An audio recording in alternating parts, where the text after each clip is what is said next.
How dare you touch me like that? The words tore through the air like a lightning strike, shocking everyone in the luxurious jewelry store. And with those words came the sharp sting of a hand against Marcus Langston's face.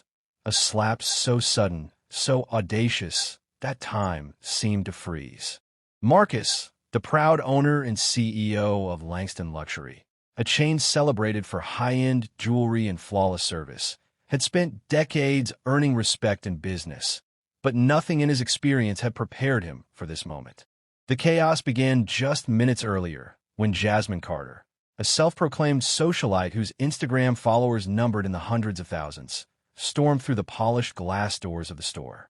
From the moment she entered, it was clear she believed the world revolved around her. Her designer heels clicked sharply against the marble floor as she moved with purpose, and every step exuded entitlement. She demanded the store's rarest diamond necklace, one so exquisite it had taken months to source and was rumored to be the centerpiece of an upcoming international auction. The staff approached her carefully, trying to maintain calm professionalism, but Jasmine's demeanor was aggressive and dismissive. She waved away their explanations, her voice sharp and cutting, dripping with impatience and condescension. "She's impossible," whispered one junior associate under her breath. But Jasmine was already snapping her fingers at another employee, demanding the display be brought closer. When a staff member politely explained that the necklace required manager approval due to its high value, Jasmine's temper flared. In frustration, she knocked over a small display case, sending an assortment of delicate rings clattering onto the floor.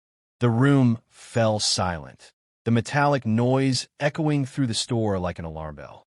Marcus, who had been observing the scene quietly from his private office at the back, knew it was time to intervene. He walked out with the calm authority of someone who had handled crises far more dangerous than this, though nothing quite like a slap in the face. He approached Jasmine with a measured step, his tailored suit immaculate, his voice calm but firm. "Ma'am," he began politely, "please lower your voice. We can assist you, but we need to maintain respect in the store."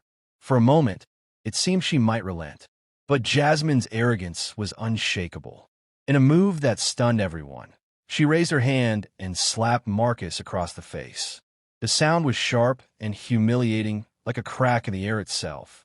Gasps filled the room, and staff members froze mid-motion, unsure whether to intervene or stand back. Marcus didn't react with anger, and he didn't yell. He simply adjusted his cufflinks, his eyes calm, almost cold, and he said, in a voice that carried an unshakable authority, "Please step outside." Even as Jasmine fumed, shaking with indignation, Marcus' composure sent a clear message to the staff. He would not be intimidated, and he would not tolerate disrespect. Not from anyone. In that moment, it became obvious that the real battle wasn't just between Marcus and Jasmine. It was between integrity and entitlement, respect and arrogance, power and audacity. The slap wasn't just a physical attack on Marcus Langston. It was a challenge, a test of his patience and composure. And to anyone watching, it seemed almost surreal how calmly he handled it. While Jasmine's hand lingered in midair after the strike, Marcus simply took a measured breath, adjusted his cufflinks, and maintained the kind of poised expression that came from decades of commanding respect in boardrooms and luxury establishments alike. But the atmosphere in the store was anything but calm. The staff, who had watched in stunned silence, were flustered and unsure how to react. Some whispered nervously to each other, glancing between Marcus and Jasmine with wide eyes. A few employees even trembled, their hands shaking slightly as they clutched display trays or tried to rearrange knocked-over jewelry. The tension was almost palpable, like electricity crackling in the air. Meanwhile, Jasmine had not yet exhausted herself. She continued to yell, her voice bouncing off the high ceilings of the store. She accused Marcus and his team of poor service, inflated prices, and even claimed, without any proof, that they were being racist toward her. Her words were reckless, but the staff remained frozen, unsure how to respond. The accusations hung in the air, loud and unfair, each one feeding the growing discomfort inside the store. Marcus, ever the composed leader, walked toward her with calm precision. Every step he took exuded authority, yet he never raised his voice. He led her toward the exit, his demeanor unshakable, his movements deliberate. Inside, he was already calculating, mentally plotting what needed to happen next. Jasmine stormed out, huffing with indignation, leaving behind a store filled with whispers, tension, and stunned silence. Once she was gone, the employees' reactions shifted from shock to defensive explanations. Some tried to justify themselves, saying things like, "She's just very difficult," or "We didn't know how to handle her." Others even subtly blamed Marcus for getting involved, as if his decision to step in had caused the chaos. The staff's lack of solidarity hit Marcus harder than the slap ever could. As he watched them fidget and whisper, Marcus noticed something deeply troubling. His team hadn't stood up for him at all. Not a single employee had intervened or even tried to de-escalate the situation when Jasmine physically attacked him. Worse, a few had quietly whispered apologies to her while she was still in the store, as if trying to placate a customer who had completely overstepped boundaries. It wasn't just fear, it was complicity. That's when a realization struck Marcus like a lightning bolt. This wasn't just about Jasmine Carter or her audacious behavior. It was about something much larger. The culture within his own store had been allowed to weaken. Fear, indecision, and the habit of placating difficult customers had replaced courage and accountability. Marcus understood immediately that addressing Jasmine's behavior would be meaningless unless he first addressed the deeper issues within his own team. Leadership, he knew, was not just about handling one incident. It was about shaping an environment where respect, loyalty, and integrity were non-negotiable. In that tense, silent store, Marcus made a decision that would change everything. He would not only confront the audacity of one customer, he would confront the complacency of his entire staff. And in doing so, he would set a precedent that no one, from customers to employees, would ever underestimate him again. 5 minutes passed. Just 5. In that short span of time, the store had gone from chaos to tense silence, with staff still recovering from the shock of what had just happened. Marcus Langston, however, remained unshaken. His face showed no trace of anger, no hint of panic, only the quiet, unwavering authority of a man who had faced challenges far greater than a slap in his own store. He didn't call the police. He didn't shout or raise his voice. There was no need. Marcus knew that true leadership didn't rely on fear or external enforcement. It relied on presence, on commanding respect through calm and decisive action.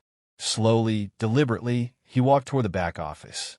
Every step was measured, confident, like a man who knew exactly what he was about to do. Reaching the intercom, he picked it up and pressed the button. His voice, calm but firm, echoed through the store. Asterisk, asterisk, everyone, please gather in the main hall immediately. Asterisk, asterisk. The words carried a weight that made even the most nervous staff pause mid-step. Fear, curiosity, and uncertainty mixed on their faces as they exchanged glances. What was going to happen next? Some hesitated, unsure if they should obey, while others quietly braced themselves, sensing that something serious was about to unfold. Slowly, one by one, they filed into the center of the store, forming a loose circle around Marcus. Standing tall, with shoulders squared and eyes scanning each employee, Marcus began to speak. His tone was calm, but every word resonated with authority. "I've worked hard to build this company," he said, his voice steady. "I've trained you to uphold standards, to show respect, and to protect not just me, but our clients and our brand. Today, I witnessed something I cannot ignore." He paused, letting his gaze sweep across the room. The staff felt the weight of his words settle on them. Silence enveloped the space, punctuated only by the occasional shuffle of nervous feet. Marcus continued, his voice unyielding. "Some of you failed me. Some of you stood silent while a customer humiliated your CEO. Some of you whispered apologies to someone who had no right to demand them. And worst of all, some of you actively enabled bad behavior." The words hung in the air like a storm cloud, heavy and undeniable. A few staff members swallowed hard, realizing that Marcus was not exaggerating. Their eyes darted nervously to one another, unsure who he was referring to, but all sensing the gravity of the situation. Then Marcus paused again, taking a deliberate breath. The tension in the room was suffocating. Every employee felt it. And then, with calm finality, he delivered the verdict. Asterisk, asterisk, you're all fired. Effective immediately. Asterisk, asterisk.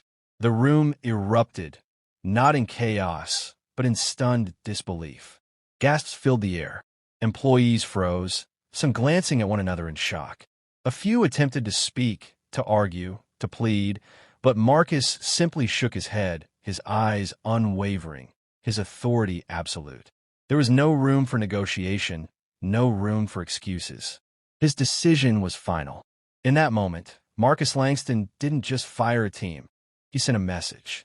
He made it clear that respect, loyalty, and integrity were non-negotiable in his store. Every employee in that room understood, in that single, tense moment, that Marcus was a leader who would not tolerate failure. Not from customers, and certainly not from those entrusted to uphold his name. The news spread faster than anyone could have imagined. Within hours, social media was ablaze with messages, tweets, and viral videos. Headlines screamed, asterisk, Black CEO fires entire staff after being slapped. Asterisk and asterisk, luxury jewelry store in chaos over CEO slap incident.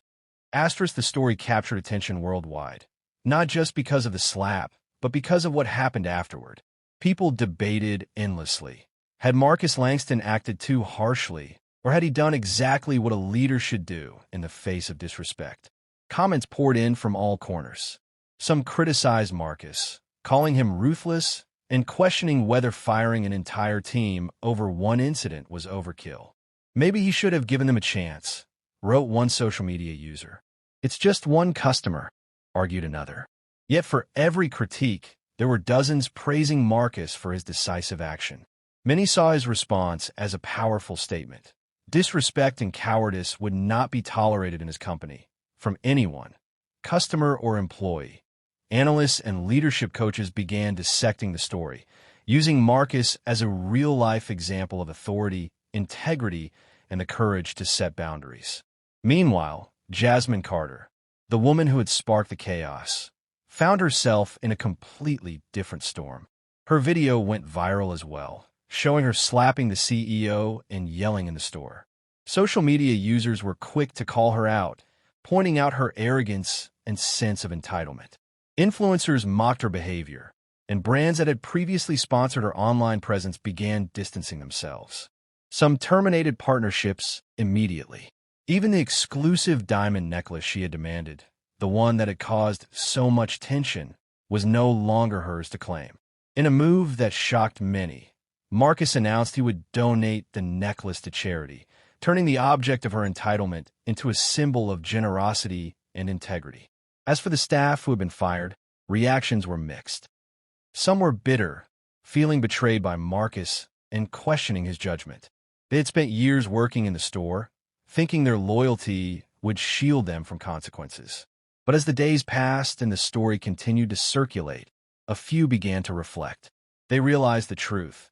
They hadn't just failed Marcus, they had failed themselves. By staying silent in the face of humiliation, by apologizing to someone who had no right to demand it, they had compromised their own principles.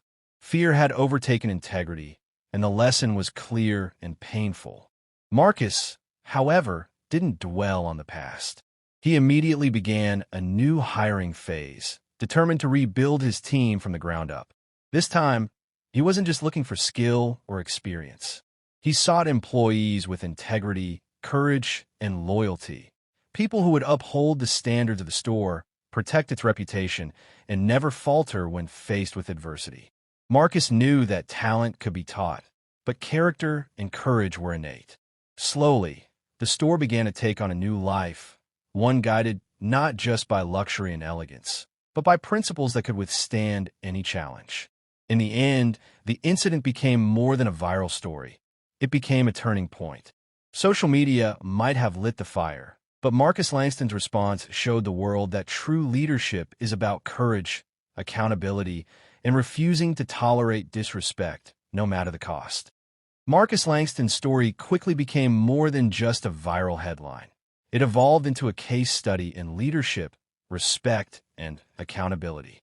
Across business forums, social media discussions, and leadership workshops, professionals dissected every move he made, analyzing how a single act of composure and decisiveness could transform not only a company, but also the culture within it. Marcus had demonstrated something that couldn't be taught in textbooks alone. True leadership is measured by character under pressure. Within months, the effects of his decisive action became visible in the store itself. The newly rebuilt staff weren't just employees, they were ambassadors of the company's values. Every team member approached their work with renewed confidence, knowing that integrity and courage were more important than appeasing difficult customers. They began protecting each other, stepping in when needed, and ensuring that no one would ever feel the need to compromise their principles for fear of backlash. The atmosphere in the store had shifted from one of cautious silence to one of mutual respect, accountability, and professionalism. The store itself thrived in ways Marcus had never anticipated. Sales increased, not just because of marketing or luxury appeal, but because clients could feel the authenticity and respect in every interaction. Patrons noticed the difference. They weren't just buying diamonds and gold. They were experiencing a brand built on principles and strong leadership. The store's reputation grew, not through wealth or prestige alone, but through the consistency and courage that Marcus had instilled in every aspect of the business. Meanwhile, Jasmine Carter became the unintended cautionary tale of the modern era. Her story spread far and wide, showing the dangers of arrogance, entitlement, and believing that wealth could override respect. Social media users dissected her behavior. Influencers created commentary videos, and branding experts used her as an example of how entitlement can backfire spectacularly. Marcus never pressed charges. He didn't need to. The viral nature of the incident ensured that Jasmine's lesson was learned in the court of public opinion. Her actions had consequences, and those consequences served as a reminder to anyone who thought they could treat others disrespectfully without repercussions. For the staff Marcus hired afterward, the lessons were just as profound. They understood, perhaps better than anyone else, that in Marcus Langston's store, respect was non-negotiable. No one, not even the wealthiest or most influential client, could compromise the standards set in that company. They knew the story, they knew the consequences, and they carried it with them in every interaction, every sale, every decision. And the moral of the story? It was crystal clear. Leadership isn't just about authority, titles, or wealth. It's about integrity, courage, and the ability to set boundaries that must be respected by everyone, from employees to clients. Marcus had shown the world that standing firm in the face of disrespect doesn't make you harsh. It makes you a leader.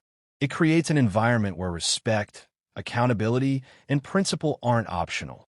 They're the foundation of every interaction, every transaction, and every decision. In the end, Marcus Langston didn't just protect his company. He redefined what leadership could look like in a modern, high-stakes world.